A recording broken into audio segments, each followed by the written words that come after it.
95, iremos falar a regionalização pelo critério geográfico. Bom, nós falamos dos tipos de regionalização pela questão climática, hidrográfica, forma de relevo, tipos de clima. Agora nós vamos para o âmbito geográfico, que vai apresentar duas formas mais conhecidas, ou dois critérios conhecidos dessa regionalização geográfica. Nós temos aí a parte geográfica, né, que é a localização das terras do continente americano, e também temos a questão da influência da colonização e desenvolvimento econômico e social dos países, que aí entra o critério social, histórico, econômico, né, e cultural desses territórios, né, proporcionando as divisões no critério geográfico, né. Então temos a parte política, física, e também vamos ter a divisão baseada no aspecto sócio, político, econômico e cultural, certo?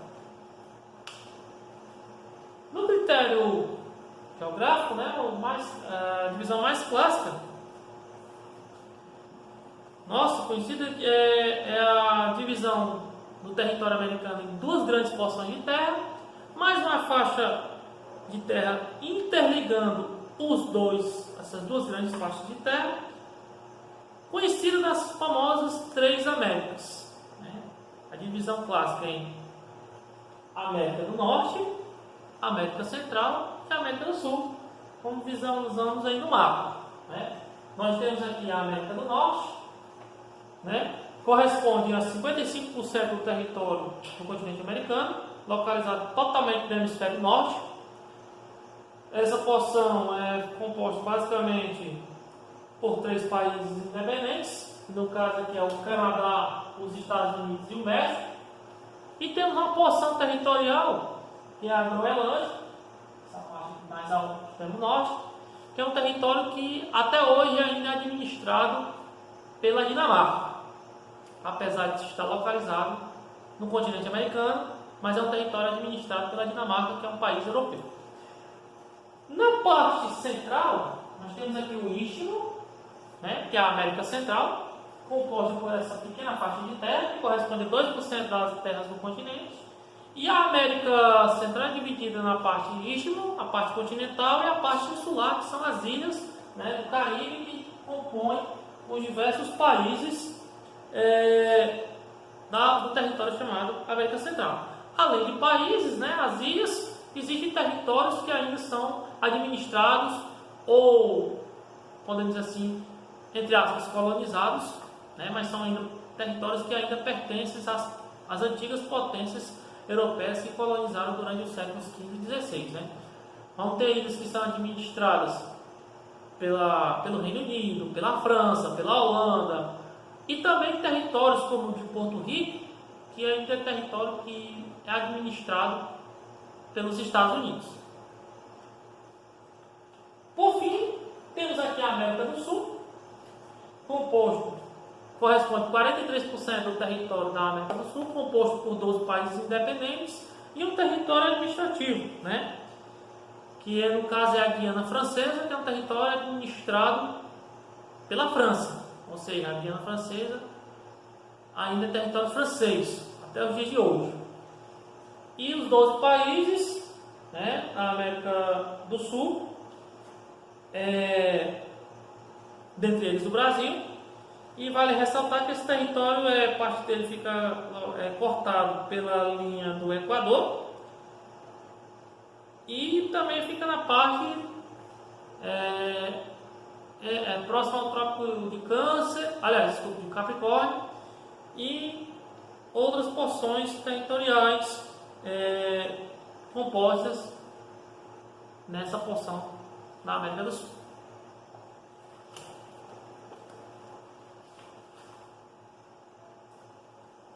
Bom, a segunda regionalização entra os critérios históricos, culturais, econômicos, socioeconômicos.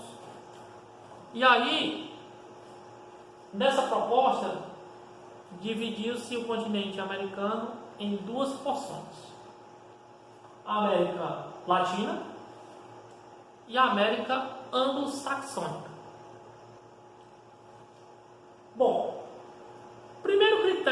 dividir entre a América Latina e a América Anglo-Saxã.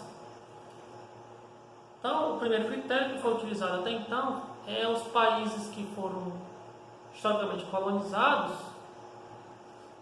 né, por determinados grupos, de acordo com a sua origem linguística. Por exemplo,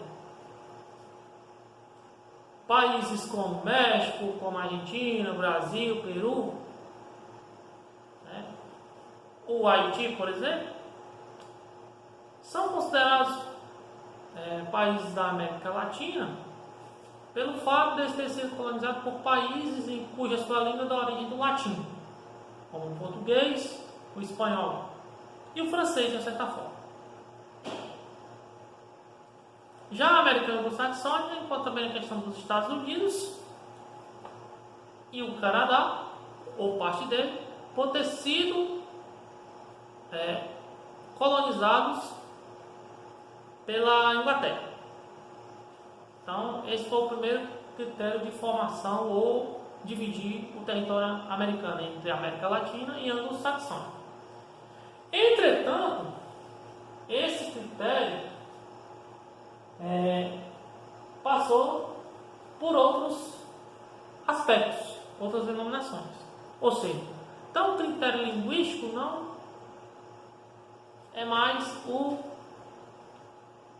digamos assim, o predominante para dividir a América Latina e a América Anglo-Saxônica. Por quê? Por exemplo, o Suriname é um território que foi colonizado por holandeses. A própria Guiana foi colonizada por ingleses, né? E outros territórios dentro do Caribe ou da América Central, certo? Também colonizados por ingleses, né? A Jamaica, por exemplo.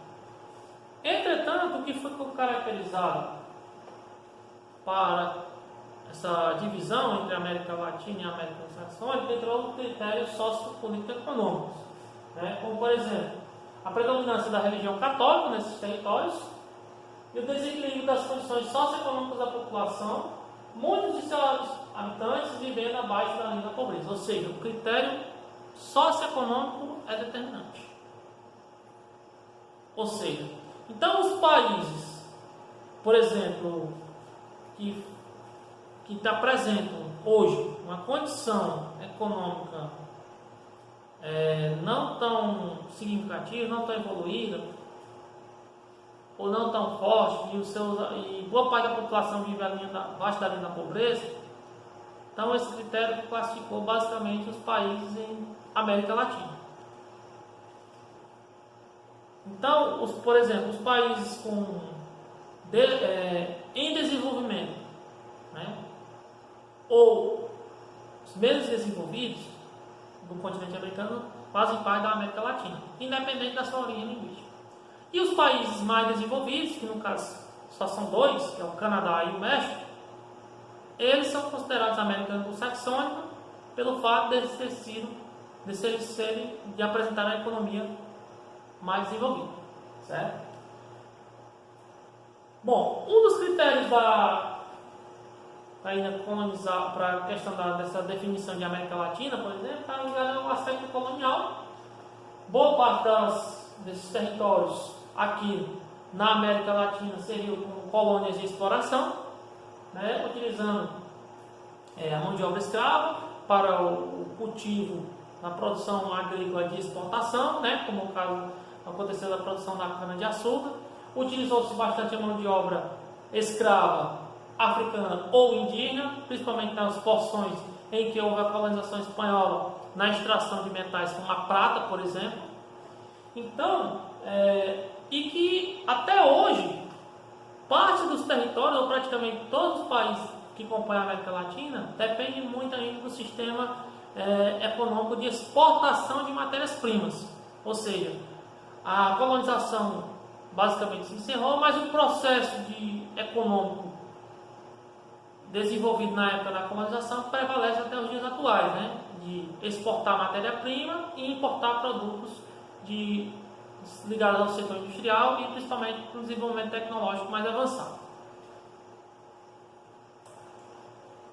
Continuando, os países da América Latina em geral apresentam baixo nível de desenvolvimento econômico. Muitos deles produzem e exportam matérias-primas agropecuárias ou minerais para países considerados mais desenvolvidos e importam tecnologia e produtos industrializados, como eu expliquei anteriormente, né? Na página 97 vamos falar da América Saxônica, que é basicamente composta pelos Estados Unidos e pelo Canadá, por serem os países mais desenvolvidos economicamente e sociopolítico também. Considerados os aspectos econômicos e indicadores sociais do continente, o nome anglo-saxônico deve ser de fato esses países terem sido colonizados principalmente pela Inglaterra. Embora também tenha recebido influência de outros países europeus, né? Por exemplo, parte leste do Canadá, né, a região da atual região da província de Quebec, uma região ocupada e colonizada pela França. No entanto, que a região de Quebec, essa região fala francês, a maioria da população. O francês também é língua oficial do Canadá, além do inglês. E além disso, existe um movimento emancipatório dessa região para se tornar independente do Canadá, né, em virtude das influências culturais e também. Parte dos Estados Unidos, tem as regiões que foram colonizadas por latinos, como por exemplo a região da Louisiana pelos franceses, tem uma parte do Novo México,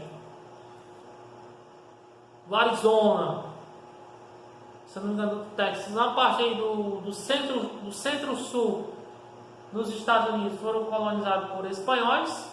Então,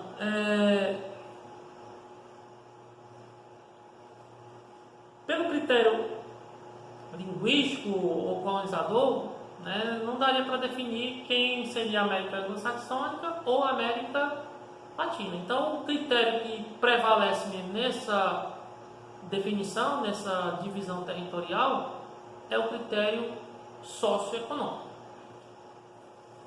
Para visualizar melhor no mapa, nós temos aqui, basicamente, aqui, o Canadá, os Estados Unidos, como a América anglo-saxônica, e o restante do continente aí é denominado de América Latina, certo?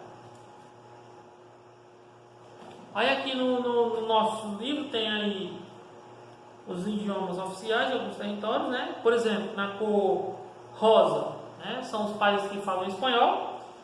O amarelo são os países que falam português. O laranja é o que fala inglês. O vermelho, francês. O lilás fala holandês, né? O roxo, né? Aí tem os países que, por exemplo, falam inglês e francês, que é o caso do Canadá. Temos um amarelo claro que fala inglês e espanhol, em algumas ilhas do Caribe. Temos um território verde que fala o crioulo e o francês, que é o caso do Haiti. Aí na América Andina, né, onde tem o Peru, a Bolívia, fala-se o quechua e o espanhol. E na parte mais escura, né, mais escuro, tem o espanhol e o guarani, que é na região do Paraguai, certo? Ou seja, alguns países da América do Sul, né, no caso do Equador, do Peru, a Bolívia, já dizendo, né, o Peru e o Paraguai, ainda prevalecem alguns idiomas de origem indígena, certo?